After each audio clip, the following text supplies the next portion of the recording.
Good evening, everyone. My name is Clara Doe. I'm the mayor of Monrovia, the city that brought you the first female elected president in Africa. I'd like to thank our host and again, say hello to all my colleagues, the different mayors from the various cities. Monrovia is the capital of Liberia. It's the oldest city in Africa. It has a very large urban population because of the unplanned migration from people who came into Monrovia from the war. Monrovia was established for 500 residents. Today we have 1.5 million people living in Monrovia. And in that population, we have 50% youth.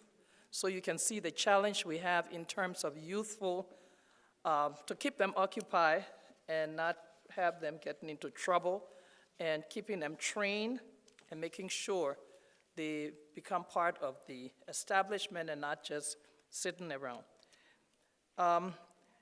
We have as our primary objective in our developmental plan for Monrovia to keep it clean, green, and safe. And by that we mean keeping the city. We have a city police department, and we have to make sure we maintain that and have them help the national police at all times. We have a solid waste challenge, like I heard a lot of my colleagues talk about. Last year, we were able to collect 50% of the waste in the city of Monrovia. We went from like 25, 30%. I've been mayor for the last 3.5 years. And when I started off, it was like 30%. So to give credit to us reaching 50% last year, it took a lot of hard work. And I'm trying to rush through these slides. We have a serious problem with sea erosion. Some of the capital cities here are located on the west coast of Africa. And I'm sure you guys are experiencing the same thing. Every year we see the sea taking more and more of the land away, and people are still building their homes on the coast.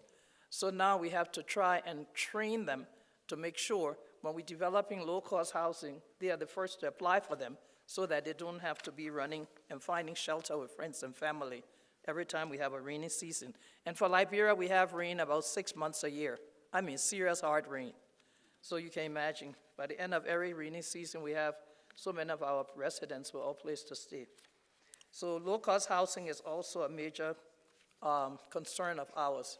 Besides keeping the youthful population occupied, making sure we have houses for those who are coming from sea erosion areas.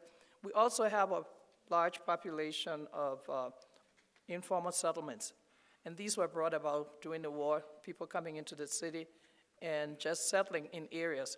So today in Monrovia, we have about 5 large informal settlements that have about 10 to 50,000 people living in some of them.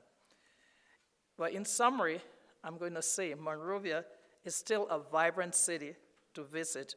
There are lots of opportunities for people who want to invest in road construction, schools, clinic, markets construction, the establishment of vocational training center, which could help us with our youthful population problem, and support to our tourism development. I heard the mayor say he was going to open that tourism program. Maybe you can come and help us with ours. We'll talk about that. And we have to develop our historical sites, because Liberia, being one of the first countries established in West Africa, we really need to make sure we take advantage of our historical sites. And then the sector for financing, PPP, private-public partnership, exists also. With that, I say thank you very much. Merci beaucoup. Obrigado. Obrigado. You see there? Asante. And I do want to say thank you.